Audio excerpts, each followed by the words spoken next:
Fans all over the world were shocked by a single picture from 1956. When he wasn't being funny, Oliver Hardy looked like a ghost of himself. He had lost almost 100 pounds, but no one knew it. No one knew how sick he really was. They kept it a secret while still advertising his movies. There was a man fighting for his life behind that famous beard and tie knot. This very rare picture finally shows what Hollywood tried to hide about the famous person's last days. He was born in a quiet Georgia town on January 18, 1892. During the Civil War, his dad had lived through one of the bloodiest fights. But he died of a heart attack only 10 months after Oliver was born. He was just a name to Oliver. His mother was left to run boarding houses all over Georgia to support the family. She already had kids from a previous marriage. As a child, Oliver saw his mother work hard to make ends meet as they moved around a lot. That volatility he had as a child never went away. Oliver was unique even when he was a boy. He was singing all over the South as a boy singer when he was only 8 years old. He was really good at music.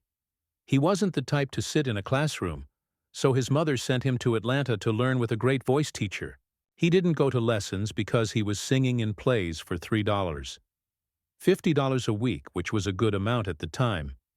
He even skipped school to join a moving show. He always had the courage and the need to be on stage. It never went away. He never felt at home at school. He went to a military school to learn how to behave, and then to a college in the woods of Georgia, but he didn't want to learn much. He liked local theater and would act whenever he could. He went to the University of Georgia to study law when he was 20 years old, not because he loved reading. His only wish was to play football. He never missed a game, but I doubt he ever opened a book. He never lost the confidence he got on that field, though. In 1910, Oliver worked in a theater. In a small town, he did everything from cleaning to running the screen. But all those movie hours made him want to do more. He began to think that he was a better actor than the ones on TV and movies, which is why he went to Jacksonville, Florida, in 1913. There were more than 30 movie studios there at the time. It was like Hollywood in the South. He worked at a movie studio during the day. He sang in bars at night under the name The Ton of Jolly, which was a reference to his 300B height. A piano player named Malene Salosian made 7 times as much as he did. In the same year they got married, even though his mother didn't like it. Oliver's first movie was a short called Outwitting Dad, which came out in 1914. He was billed as Owen Hardy. He is 6 feet 1 inch tall and weighs almost 300 pounds. As a child, he was always cast as the bad guy. He had been in 50 short films. By 1915, he played the bad guy who was after the skinny hero a lot. But those early comedy parts taught him how to move, fall, and make funny faces. He was even hired to copy an actor who was already copying Charlie Chaplin's sidekick. Even though it was silly, it paid the bills. There was a short time between 1916 and 1917 when Oliver was in charge of 10 movies. He also played parts in all of them. In the short time he was a director, he learned how to make a joke, read the crowd, and time his moves. He also showed that the owners of the studio where he worked were dishonest by finding out that they were stealing from the salary. Soon after, the business went out of business, but he didn't stop working. He picked up where he left off and kept going. Oliver and Malene had a great start to their marriage. They played at the same places and even owned a dog and a monkey as pets. Things changed when they went to Los Angeles in 1917. Both his job and his interest in other women grew as time went on. By 1919, Malene had taken him to court and asked for $30 a week to help pay his bills.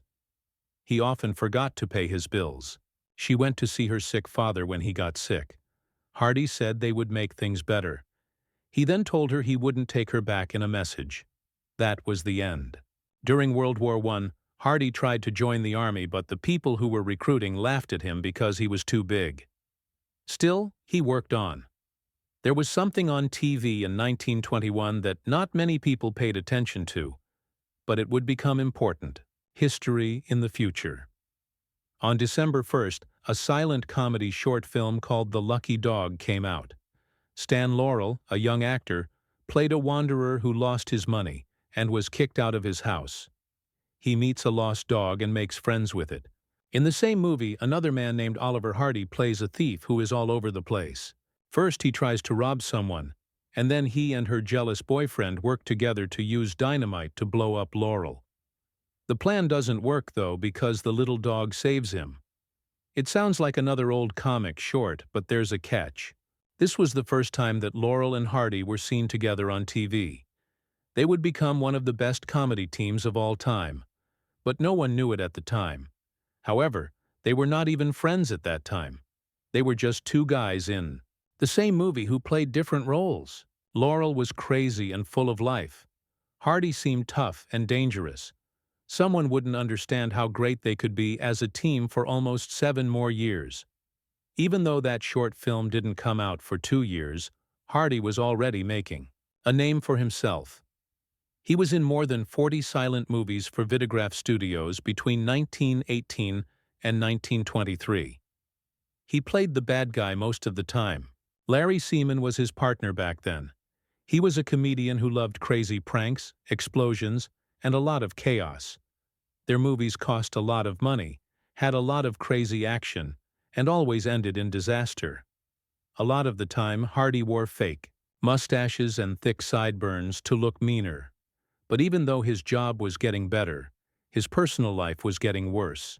They got married in November 1921, just 1 week after Hardy got divorced from his first wife. Their lives were very different, even though she was an actor. He worked a lot and went to racetracks and bars in his spare time. She stayed at home. In 1926, she was drinking a lot. Hardy did his best to help by putting her in a sanitarium to get better, but she kept running away to drink. She once disappeared for 6 weeks with $35,000 in cash. Hardy said he looked everywhere for her. They broke up and got back together a few times, then broke up again. Still, they didn't get a divorce until 1937, which was 16 years of chaos. Hardy's work life, on the other hand, kept going. In a silent version of The Wizard of Oz that he directed in 1925, he played the Tin Man. Today, people know this story as a show. Dorothy was played by Seaman's real-life fiancée, and the movie was black and white and funny. Hardy began his life as a farmhand, but when they got to Oz, he changed into the Tin Man. Not all critics liked it, but one magazine said it would make even the grumpiest person in the world laugh. This movie showed something important in the past. Hardy was getting better at everything: his timing, his movements, and the way he looked. In the background, he was becoming more of a bad guy. He joined forces with another performer that same year. They worked together to make 4 funny shorts. In one, they played people who put up walls in a mental hospital. In another, hotel bellhops are making things worse. These movies are unique because they looked a lot like Laurel and Hardy without Laurel. Hardy was the smart one and the leader. Ray was the friend who was awkward. The parts were well known, but something wasn't right. Some people thought Ray didn't have it. He wasn't as funny, and they didn't seem to get along. Hardy later said, "Just like with Laurel, I was the smart one." That says it all. The formula was almost ready. It just needed the right man to go with him. Oliver Hardy had been in more than 250 movies before most people knew his name. By 1924, he was working at Hal Roach Studios in short comedies, where he had small but memorable parts. He wasn't a star yet, but he stood out. Stan Laurel, another comic, also showed up at the studio at the same time. They weren't hired together. They just happened to be there at the same time. But fate has a funny way of working, and in 1926, Hardy burned his arm while cooking a leg of lamb, so Stan was asked to fill in for him in one of the short films. Something clicked when they were on screen together. It wasn't forced or planned. It just worked. People laughed more, and they had instant chemistry. In 1927, the studio decided to make them a real team, and Putting Pants on Philip was their first official movie together. It wasn't the Laurel and Hardy we know today. Stan played a crazy Scotsman in a kilt in that movie, and Hardy played Nut, his stiff uncle who was trying to get him to wear pants. It was funny, different, and a hit. It showed how well they could play off of each other, one as the fool and the other as the frustrated straight man. Soon, they were on fire. In 1927's Battle of the Century, they had what is still thought to be the biggest pie fight in movie history. The movie Leave Them Laughing, which came out in 1928, starts with a boxing match and ends with pies flying across the neighborhood. Stan gets a toothache and ends up with laughing gas. The rest of the movie is chaos, driving, crashes, cops, and laughs. These weren't just slapstick shorts. They were planned, choreographed, and full of physical comedy that no one else was doing at that level. Hardy's character started to take shape at this point. He wasn't just the big guy who fell down. He was also the proud man who tried to stay dignified but ended up being embarrassed. His signature move, the tie twiddle, started to show up. When he was embarrassed, he'd mess with his tie and look right into the camera with a look that said, "Can you believe this?" It was easy and funny. Then came the big change. Sound. In 1929, talkies were killing off silent film stars left and right. But Hardy did very well. His first sound film with Stan was a big deal. Even the title was a joke about them finally talking. Hardy's southern drawl, which he got from growing up in Georgia, fit his haughty character on screen perfectly. His clear, slow speech and fake sense of importance made every line funnier. That's also when the catchphrases began. In the first sound movie, Hardy sighed and asked, "Why don't you do something to help me?" That line became his go-to one. In another famous mess from 1930, he said, "Well, here's another nice mess you've gotten me into." He didn't just say the lines, he sold them with pauses, stares, and that voice that stayed soft even when he was mad. Then came the awards. For The Music Box, which is about carrying a piano up a very long flight of stairs, they won the first ever Academy Award for Best Live-Action Short Comedy. But the timing, the struggle, and the frustration made it hilarious. During filming, they broke 7 real pianos. Critics argued about it, but history was on their side. The stairs from that movie still have a plaque in Los Angeles. By that time, they were so popular that short films weren't enough, so they made a feature film called Pardon Us, which began as a 20-second spoof and turned into a full-length movie.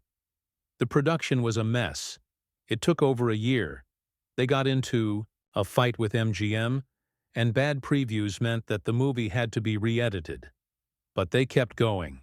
They even filmed it in 4 other languages: Spanish, French, German, and Italian, reciting the lines phonetically. No one else did that. Behind the scenes, everyone knew their part. Laurel was in charge. He wrote, directed, edited, and worried about every joke. Hardy just showed up, did a great job, and then went home to cook or play golf. Stan thinks of all the funny things that could happen. He once said, "I have plenty of time to play golf." He wasn't being lazy. He was just letting Stan do what he did best. In return, Stan gave brilliant performances that brought the ideas to life. From 1929 to 1935, they made 40 short films and 5 feature films. It was a great run, and Hardy was the steadying force when everything else around him fell apart. Many people still think that Laurel and Hardy's 1933 movie Sons of the Desert was their best. The story wasn't set in a desert and wasn't about a foreign war. Instead, it was about 2 husbands trying to sneak away from their wives to go to a lodge convention. The movie was so funny that the director and crew couldn't stop laughing while they were trying to make it. Scenes had to be reshot many times.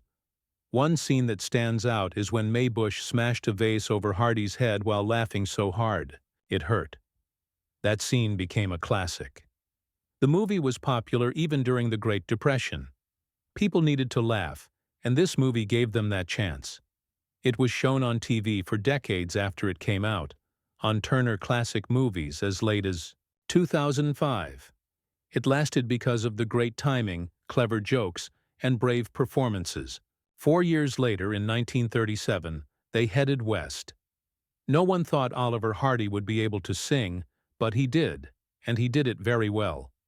His baritone voice stunned people during the Trail of the Lonesome Pine.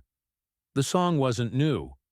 It came out in 1913, but Hardy's performance was the one that people remembered. With Stan Laurel adding a high-pitched counterpoint, the show was both funny and moving. Hardy had studied music before, but this was one of the few times that people got to hear what he could do. Fans learned to respect him more because he was so good at what he did. But away from the screen, Hardy was hurting. In 1937, he divorced Myrtle Reeves, his wife of 16 years. They had been married since 1921 and had a lot of problems together. Myrtle was depressed and drank a lot, and Hardy did everything he could to help her. He spent more than $40,000 on her care, which is more than $800,000 today. He sent her to sanitariums over and over again in the hopes that she would get better, but nothing worked. Friends said that Hardy would come home from long days on set to find chaos, but he never let that show in his work. Even on the worst days, he gave some of his best performances. As of November, Hardy was both sad and free. At the same time, something beautiful was happening in Britain. From 1935 to 1940, Laurel and Hardy became famous all over the world. Their movies, which used to be silent, now had sound. This didn't stop fans from other countries. In fact, it made them love the pair even more. Over 5,000 fans were waiting at the dock when they got to Southampton in 1932 for their UK tour. Their shows sold out in hours, and British newspapers called it Laurel and Hardy Mania. Hardy charmed the press by saying, "We're just two guys doing our best to make people laugh," which they did. Sons of the Desert made more money in the UK than in the US, even though it was shown in fewer theaters. Their fame helped them get studio deals in Hollywood, which were getting harder to get. Then, in 1939, they made The Flying Deuces, which was shot in 22 days on a $375,000 budget. But it wasn't the movie that changed Hardy's life. It was the people he met on set. Virginia Lucille Jones was a script girl who was 29 years old, and Hardy was 47. Even though they were very different in age, they hit it off right away. He started filming extra takes of scenes just to spend more time with her. A few months later, on March 8, 1940, they got married in Las Vegas, with Stan Laurel as his best man. This was Hardy's third marriage, but his first true love. He found stability in Virginia and stayed with her until his death in 1957. Friends said she kept him grounded, calm, and happy in a way that no one else had. Even during those peaceful years, Hardy kept secrets. One was that he ate a lot. He told people he didn't eat much, but his favorite meal was huge. His meals were a 32-ounce steak, lard fried potatoes, a salad, and a whole pot of coffee. This kept him round, which was great for his part as the fat Laurel. But being so big cost him. In 1954, he had a heart attack, and doctors told him to lose weight quickly. He did, and he lost over 150 pounds. Fans were shocked when he lost weight. He looked like a different person. What hurt the most, though, was how little money he and Laurel made from their movies. Studios like Fox and MGM made millions off of their names. Each movie cost about $300,000 to $450,000 to make, but made a lot more. Still, Hardy and Laurel didn't get royalties. They were treated like workers, not creators. At first, they weren't even allowed to change lines or add their own jokes. It wasn't until later that the studios gave them more freedom. But by the 1950s, the damage was done, and they needed money, so they went on tour again in 1953 and 1954. They never stopped giving, even though the studios should have paid them more. During World War II, they didn't fight on the front lines, because they were in their 50s, but they helped the troops in any way they could. In 1942, they made a short film for the U.S. Forest Service called The Tree in a Test Tube. It was only 5 minutes long, but it had a message: save wood for the war effort.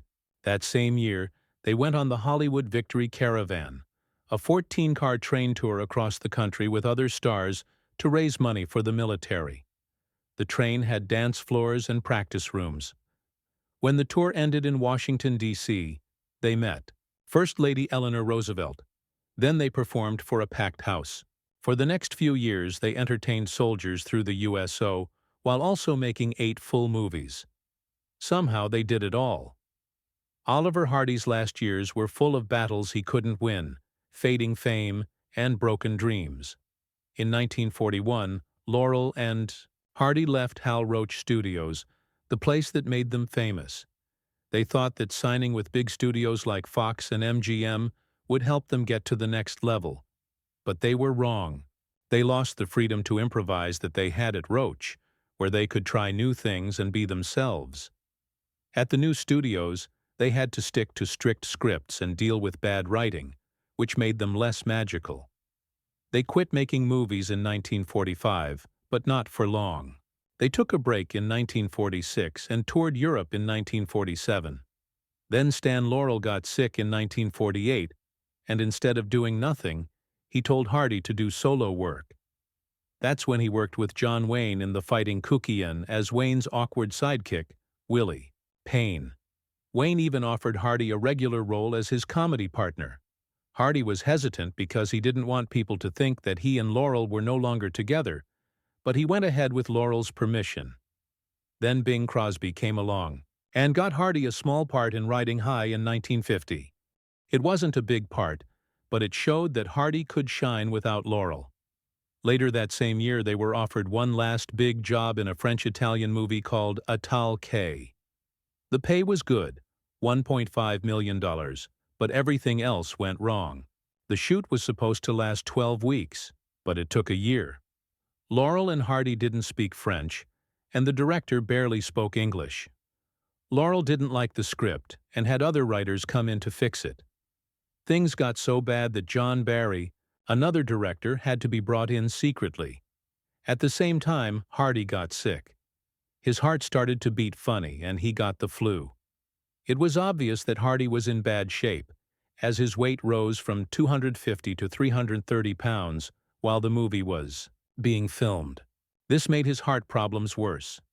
He often said he wasn't a big eater, but friends said he ate 32-ounce steaks cooked in lard with potatoes and coffee on the side. After making the movie, doctors told him to lose weight.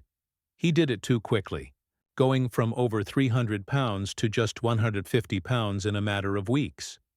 That crash diet made him very weak, and in May 1954, he had a heart attack. Time was running out. Later that same year, he went on one last tour with Laurel. In October 1953, they began their Birds of a Feather tour in Britain. At first, only half of the seats were taken, but as the show went on, more and more people showed up.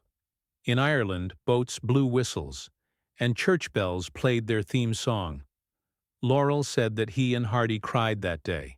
It was beautiful and sad at the same time. Laurel could see that Hardy's health was getting worse. Their last show together was in Plymouth on May 17, 1954. They still had that delightful craziness, one newspaper wrote, but Hardy was clearly having a hard time. But they kept having dreams. In December 1954, they were on This Is Your Life, which was the only time they were seen on American TV.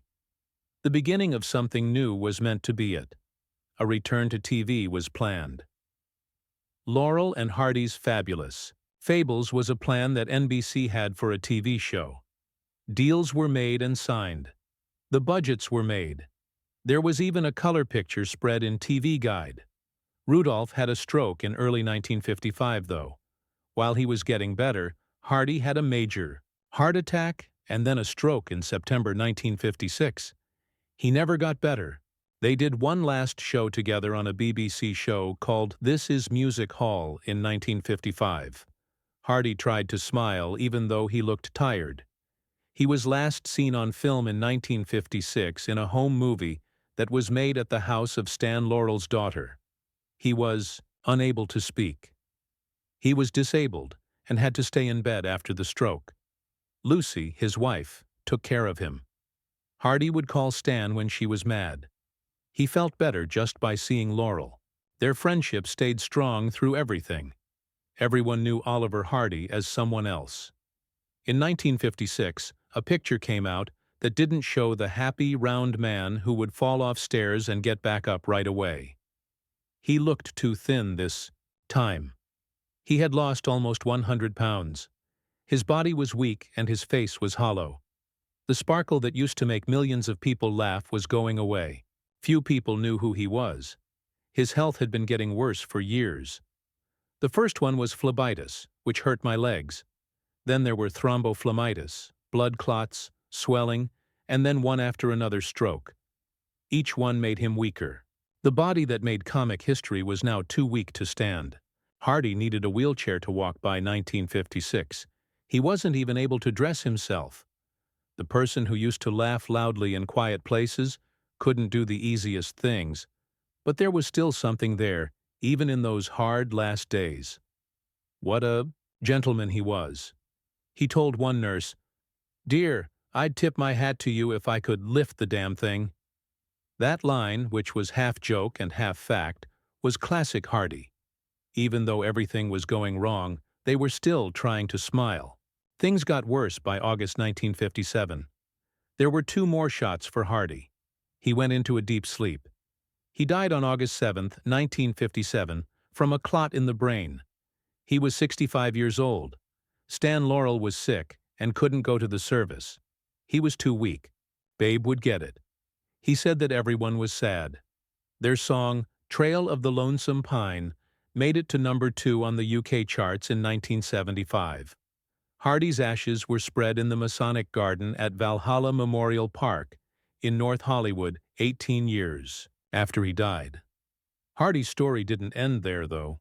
Like Einstein and Monroe, the Beatles put his picture on the cover of Sgt. Pepper's Lonely Hearts Club Band in 1967. In 1960, he got a star on the Hollywood Walk of Fame. In his home state of Georgia and in stands in England, museums were built. The last tour was shown in the 2018 movie Stan and Allie. His grave still shows that he was a Mason. Fans still come to say thank you.